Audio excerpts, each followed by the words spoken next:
and welcome back to the Citizen channel. Hope you're all staying safe and well on our Pepsi 11 as we fly out to Saudi Arabia. Yes, if you're going over there, good luck. I know a couple of guys going, so stay safe and bring us back that pot. That'd be nice, wouldn't it? But if you don't worry too much about it. Yes, we're going to have a Pepsi 11, which is basically a match preview of our game, a semi-final. Straight. I like these competitions where we're straight into a semi-final.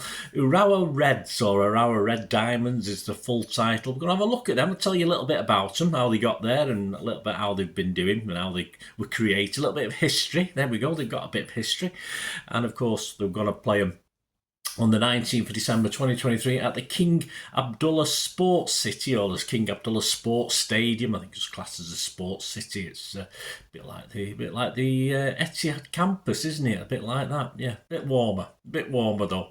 And of course, the winner of this will play in the final on the 22nd of December, 6 p.m. kick-off again against either Fluminense or Al Ahly, who are in the other semi-final. And the losers, yes, will play in the third and fourth place playoff on the 22nd of December at 2:30 p.m. kickoff. So if you like me and work the next day, that's probably better. But we don't want to get in that, do we? We want to get to the final. Hey, we're in it. We might as well win it. Let's put the disappointment of the Palace game behind us. This is on TNT Sports 2. Please, if you are new to the channel, push that subscribe button, push the bell notifications, everything City past and present, of course, including the sunny climes of Saudi Arabia today. So join me. Leave us your comments, leave us your thoughts, leave us your starting 11s once you've seen mine. Have a laugh at that one, and let us know what you're thinking about this. Whether you care, I care more. I probably care less for this than I did on Friday. That's for sure, because I'm a bit disappointed. But I'm sure by the time Tuesday, I want the boys to do well, and hopefully we need momentum. So this is a good way to start, isn't it, by bringing this trophy home. So give us your support, guys. Give us a thumbs up, give us a like. It'd be great to have you on board in the channel. Right, we'll have a quick look at Urawa Reds, how they got to the semi-final. Yeah, I mean, let's face it. I mean, I did say on social media, I think City should have flown out to Siberia rather than Saudi Arabia after that performance against Palace. But hey, onwards and upwards. We have to be positive, don't we? So Urawa Red Diamonds, given their full title. Country, of course, Japan. History. They were formed in 1950 in Kobe by Mitsubishi Heavy Industries. In 1965, they were part of the original 8 to form the Japan Soccer League, and were then also an original member of the J-League for its inception in 1963. I don't think they've been going that long. They play at the 63,700 capacity Saitama Stadium that was built for the 2002 World Cup in Japan and South Korea, just to the north of Tokyo. And the name, of course, refers to the 3 diamonds on Mitsubishi's logo, one of which is part of the team's current crest. They've also got what looks like Buckingham Palace on the badge, if you have a look, but I'm sure it isn't, but there you go. They play in red, black and white. The Polish manager is Maciej Skorza, having taken over in November 2022. And the 51-year-old's previously been in charge of Polish clubs, including Legia Warsaw, Wisła Krakow, and Let's All Do the Lech Poznan. Yes, during his 19 career as a boss, as a football boss. He's actually retiring very soon. Well, he's retiring after this competition. Most of the personal reasons, I think. Most of the Urawa Red Diamond squad hail from Japan, including the captain Hiroki Sakai, who has played 74 times for Japan, and they have one or two foreign players, a couple of Dutch players, a Dane, a Norwegian, and a Ghanaian. And the qualification for this, winning the 2022 AFC Champions League. The actual final was delayed from October 22 until May 2023, meaning Urawa Reds could not feature in last year's Club World Cup, so they're featuring in this one. Urawa won their third title by beating defending champions Al Hilal in the final in May across 2 legs in Riyadh and Saitama. The two sides played out a 1-1 draw in Saudi before Urawa won 1-0 in their homeland. We qualified for the final by beating Korean club Jeonbuk Hyundai Motors, Thailand's BG Pathum United and Malaysian team Johor Darul Tazim. And in the last J-League season, 2022-23, they finished fourth. Yes, they only finished fourth and lost the J-League Cup final in early November as well.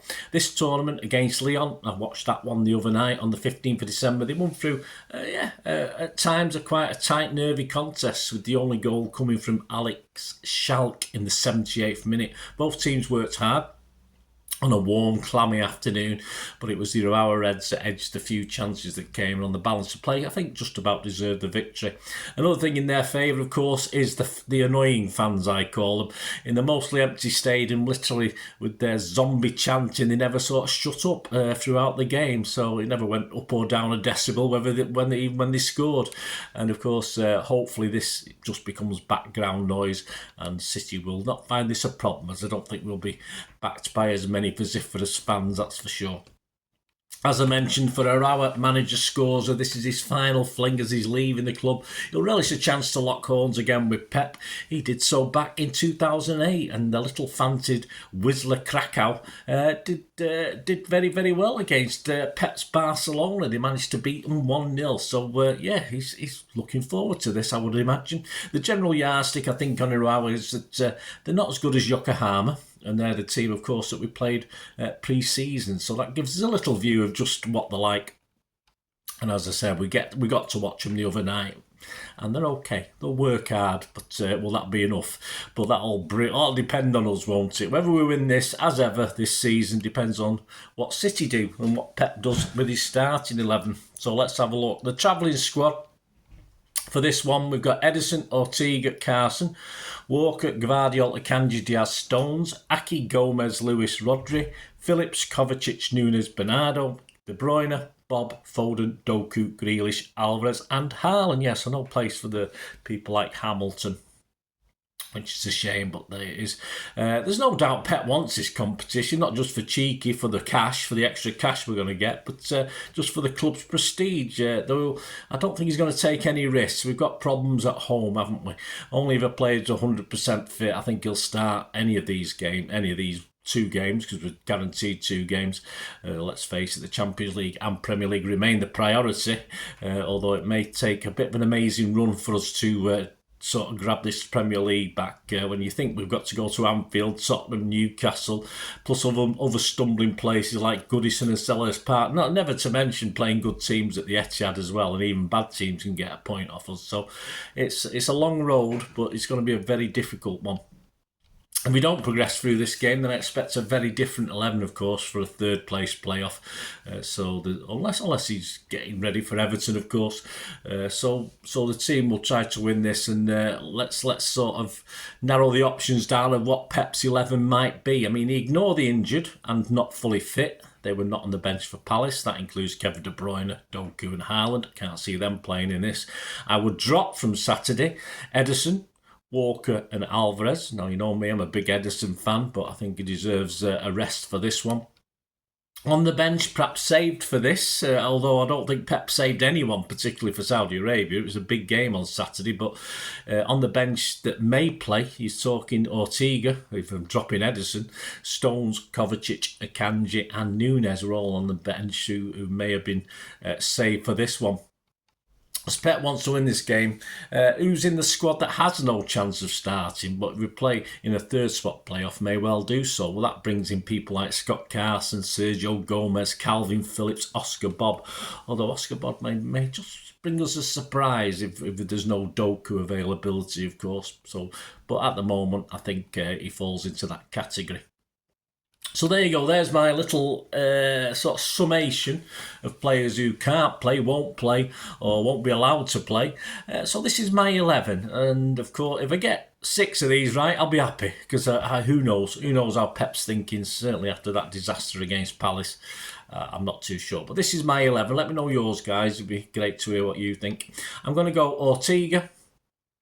A basic back 4, back to basics. Stones, Akanji, Diaz and Aki as my back 4. No room for Gvardiol. Lewis, Rodri, Kovacic, and Bernardo, Foden and Grealish. So I'm going a bit more settled formation. I think Pep's playing around too much with this. He's got to consider, stop being too clever, go back to a little bit of basics. So Ortega, Stones, Akanji, Diaz, Aki, Lewis, Rodri, Kovacic, Bernardo, Foden, Grealish. I may even be 11 out. Who knows? But we'll see, won't we? My prediction, very difficult to come up with a prediction for this one, of course, but you've got to assume they're going to score. So let's go 3-2. Let's go for an entertaining 3-2 win for City. And if you look at the bookies, you can get about 28-1 on that. So fill your boots, guys, or not, as it may be. So what are the odds looking like? Thanks for that. That's the Pepsi 11. So what are the odds looking like over 90 minutes, of course, because it's slightly different to actually qualifying. So these odds are average prices at 17th of December. I've stuck in where you might get a little bit better. To win this game, City are 2-13 on, and they're 2-11 in a place, but I mean, there's not much value in that, of course. A draw is as high as 13-2, and Urawa Reds, you can get 18-1, although generally it's 14-1, but there is 18-1 in a place. So, hey, you know what? As a Urawa Reds fan, I would risk the odd, I don't know, what is it, yen in Japan? I don't know how much yen to a pound, but 50p's worth of yen I'd risk on a draw and your team winning on this one. And to qualify, of course, because this just goes straight to penalties. Hopefully Phillips will come on if need be in the last 2 minutes to score as a penalty. But yes, to qualify for the final, City are a 1-20 on. You can get 1-14, but again, just a ridiculous price based on what we've seen. And Urawa Reds a 9. You can get 9s, generally the 10-1 as well. So yeah, there you go, guys. Let me know your thoughts. Let me know if you're having a flutter. Let me know if you care or you don't care. It's all a bit of fun, isn't it? As I say, hopefully this will rejuvenate the team. All right, 10, a week in Siberia might have just pushed them over the edge and made them even worse. But that's probably what they deserved. But they've got a few days in Saudi, a few days in the warmth, R&R. Hopefully set them up for coming back when it matters for the 27th of December, of course, when we take on Everton. There will be a talking point show and a player rating separate again, as I did for the Palace game. Hope you enjoyed that. So I'll try and get the player ratings out on the Tuesday night, and I'll try and get the talking points and the story of the match chaptered. If you watch that, have a look at that, guys. Just a slight change in my format. Talking points, of course, on the Wednesday. And then we'll look forward, of course, to the 3rd and 4th place playoff, or, yes, hopefully, the final. So there will be a Pepsi 11 for that as well. In the following day, probably. I think it's Friday, isn't it? The actual final and the 3rd and 4th place playoff. So keep tuned, keep those buttons pressed, guys. Let me know your thoughts. Great to hear from you. Onwards and upwards, I say, after a disappointing weekend. Let's take one game at a time. Win them all. We have a chance, but win them all. All right, we'll win the Champions League and the FA Cup, won't we? But we win them all. The league is out of our hands, unfortunately, at the moment, but we can only do our best. Anyway, thanks for watching, guys. Until we meet again, you only ask one thing, don't I? Please stay safe, Blues. Come on, City. Bye for now.